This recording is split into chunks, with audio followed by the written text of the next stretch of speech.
Our group presentation is on the title Volatility, Persistence, and Stock Valuations, Some Empirical Evidence Using Garch. It was written by Yeutien Chou and the source is Journal of Applied Econometrics 1988. I'll begin with an abstract overview or summary of the paper. In this presentation, I would like to share the key findings from a research paper that utilized the Garch, which stands for Generalized Autoregressive Conditional Heteroskedasticity, the estimation technique to delve into crucial aspects of stock market dynamics.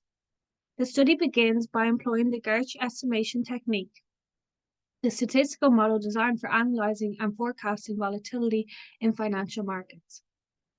One significant outcome of the research is the estimation of the index of relative risk aversion, yielding a point estimate of 4.5. This index serves as a measure of the sensitivity of an individual decision-making or investor behavior to changes in risk. The investigation extends to the period between 1962 and 1985, revealing the confirmation of evolving equity premiums in the US stock market. Equity premiums representing the excess returns expected by investors for holding stocks over risk-free assets demonstrate a dynamic nature in this time frame. A notable revelation is the remarkably high persistence of shocks to stock return volatility. This observation supports the idea that the volatility of stock returns follows a non-stationary process, implying that its statistical properties change over time. In line with Mulcahy and Pindis hypotheses, the research underscores the impact of external events on market behavior. Specifically, the unexpected increase in an investment uncertainty in 1974 is identified as a key factor leading to a market plunge. Now to look at the introduction. The paper introduces the ARCH model, Autoaggressive Conditional Heteroskedasticity, which was initially developed by Engel in 1982. Building upon this, Boleslav in 1986 extends the ARCH model to the generalized Garch, which offers a more flexible framework to capture dynamic structures of conditional variance. Additionally, Arch-in-mean or Arch-M model, which links conditional variance with the mean, is discussed as part of the analytical toolkit. To study the temporal behavior of stock return volatility, the authors employ a univariate Garch-M model. This model is employed to investigate volatility persistence and its relationship with market fluctuations. It also incorporates the fundamental valuation formula. Through this, the researchers assess the effect of volatility on stock prices and estimate the index of relative risk aversion. A notable aspect distinguishing this study from others is the adoption of the Garch-M model. This model is considered more appropriate and reliable compared to the two-stage OLS method used by Perturba and Summers, among others. The Garch-M model leverages maximum likelihood methods for more efficient estimation, enhancing robustness and accuracy of the findings.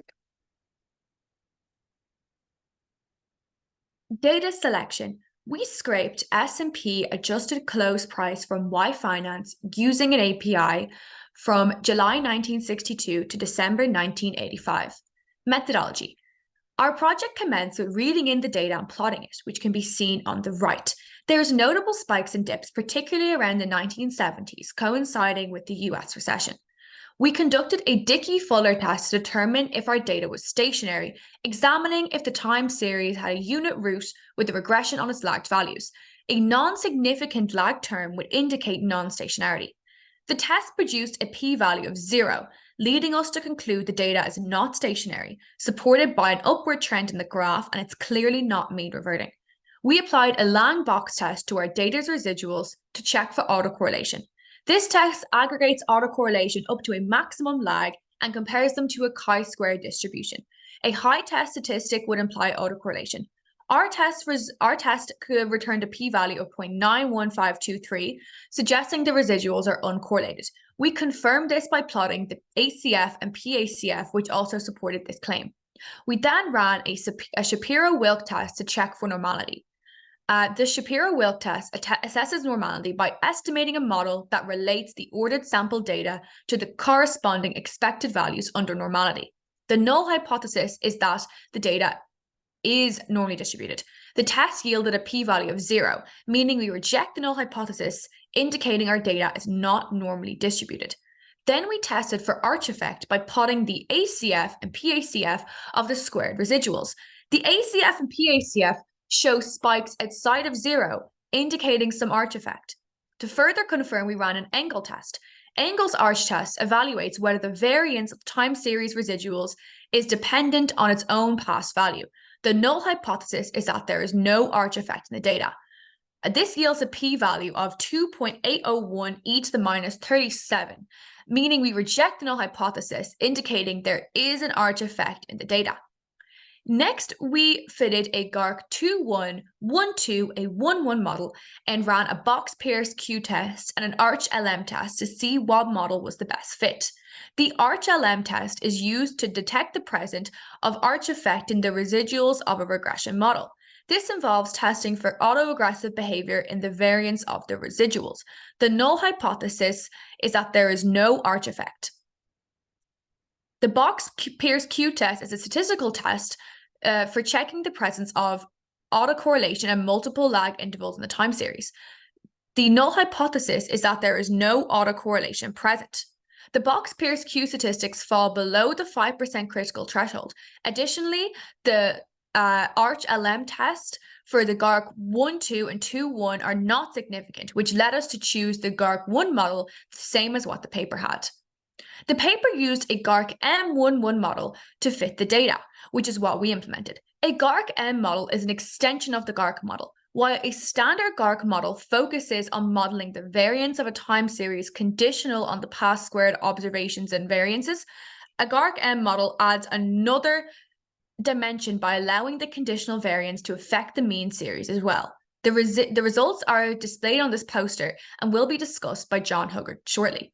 Lastly, we verified the fitted model stationarity by confirming that alpha and beta sum was less than zero, which was confirming stationarity. In terms of literature review, our paper engages with various arguments and findings from earlier literature. But the primary distinction between this paper and others is in the method used to estimate certain parameters. Mulcahy and Condique's argument that attributes the decline in equity prices to an upward trend in volatility over the past 3 decades is the essence of our paper. Condique focuses on an increased variance in firms' real gross marginal return on capital as a key factor influencing the stock market downturn. Drawing inspiration from Condique's work in 1986, our paper follows suit, employing a maximum likelihood estimation framework to gauge the index of relative risk aversion with an autoregressive 1 specification enhancing our analytical depth. French, Schwartz, and Stambog also bring a unique perspective to our discourse. They advocate for first-order differencing for stationarity, similar to what we have seen in our forecasting game assignment. Their findings unveil weak evidence linking anticipated volatility to the expected risk premium, and strong evidence that the unexpected stock market returns are negatively correlated with unexpected volatility. These findings align with the hypothesis of our paper. A high persistence in shocks of stock return volatility has a significant impact on equity premiums. In a counterpoint to Mulcahy and Condique, scholars Modigliani, Cohn, Fama, and Feilstein attribute the market decline to an increasing inflation rate. Their alternative explanation injects a diversity of thought into the discourse, challenging our assumptions. The mathematical framework of our Garch model assumes that the stock price adhered to the standard deviation formula applicable to risky assets, and that the expected return of the stock is expressed through the risk-free rate and risk premium.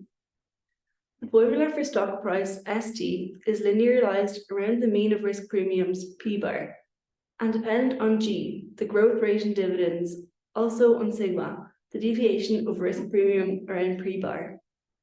The standard deviation is a measure of the amount of variation or dispersion in a set of values.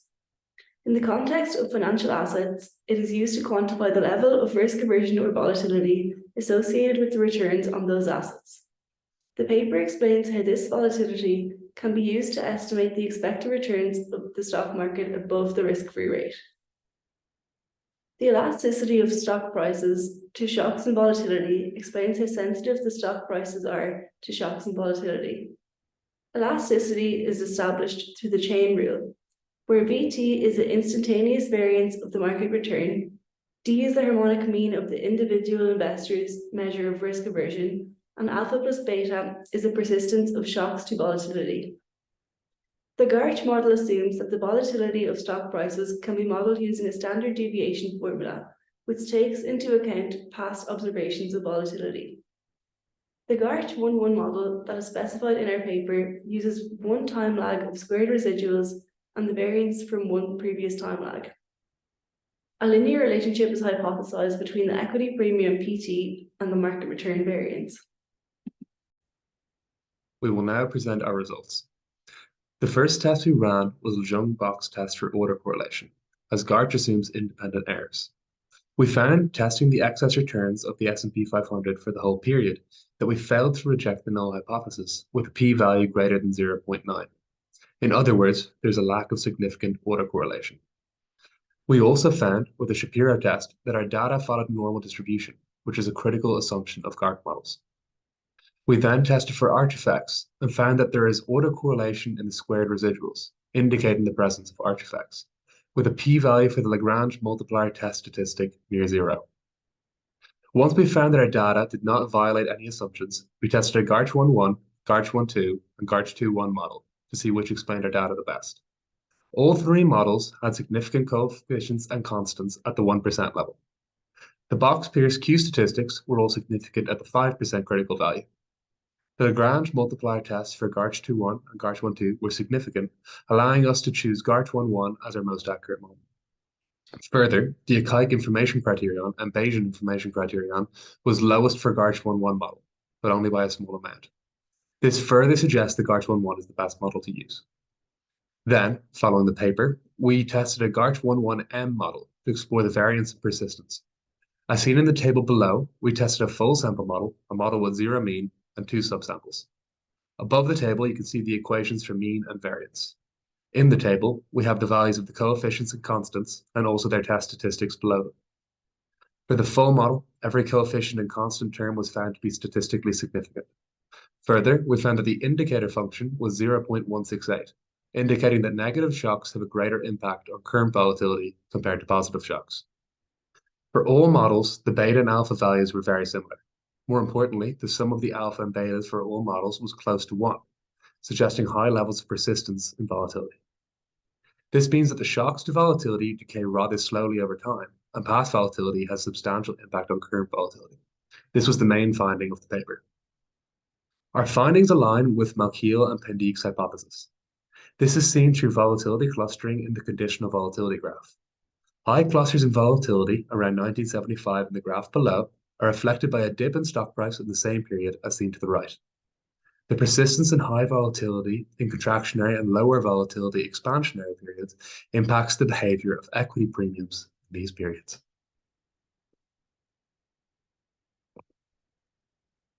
I will conclude our group's presentation by discussing the key takeaways from our analysis and then providing a conclusion of our paper replication on using Garch models for stock evaluations.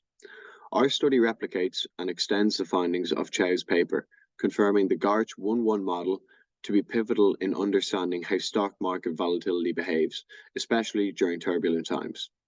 The Garch 1-1 was the only model providing significant Arch LM test results, making it a vital tool for analyzing market dynamics. Additionally, the Garch 1-1 model exhibited the lowest standard errors and optimal AIC and BIC values, confirming the accuracy and reliability of the model in stock market analysis. Our methodology focused on incorporating the Garch M model in further analysis of volatility persistence and changing risk premiums. We employed critical statistic tests like the box-Pierce, Lagrange multiplier, and the Jarque-Bera. The results helped us confirm non-normal distributions and autocorrelation among the residuals. In addition to this, the study underscores the lasting impact of volatility shocks, indicating a non-stationary volatility process. A key area of our paper replication in the analysis into stock market prices during the 1970s. Our analysis revealed a period of extreme volatility in the mid-70s, especially around 1974, causing a market plunge. This coincided with the paper's findings that the era, marked by major economic events such as the US recession and credit crunch, decreased investor confidence and created a more volatile market. Our findings during the mid-70s can be viewed qualitatively in the extreme spike of conditional volatility in our time series graph, as well as a major decrease of closing prices in our S&P 500 graph. While our paper replication provides valuable insights into the use of Garch models and fluctuations of the stock market, it is important to note the limitations of the Garch models and in particular, its generalized approach to risk aversion. The model uses a point estimate of risk aversion of 4.5, which provides a useful benchmark for our analysis, but certainly will not represent the entire US investing population. Concluding our discussion, it's crucial to emphasize that our replication goes beyond mere validation of past findings. We've illuminated aspects of the stock market's evolving character, particularly in times of significant economic shifts. This study underlines the adaptive nature of financial models like Garch in capturing market volatility and its nuances. Our insight suggests that while historical patterns offer valuable lessons, the stock market's landscape is continuously shaped by new variables and unforeseen events. Therefore, future research should pivot towards refining these models, making them more agile and responsive to the market's multifactored and dynamic environment. In essence, we advocate for a forward-looking approach in financial econometrics, one that not only relies on historical data, but also anticipates and adjusts to emerging market trends and anomalies. This balanced perspective is a key in our quest to develop more predictive and robust models for stock market analysis. Thank you on behalf of our group for taking the time to watch our presentation. We hope you enjoyed listening to it as much as we enjoyed creating it.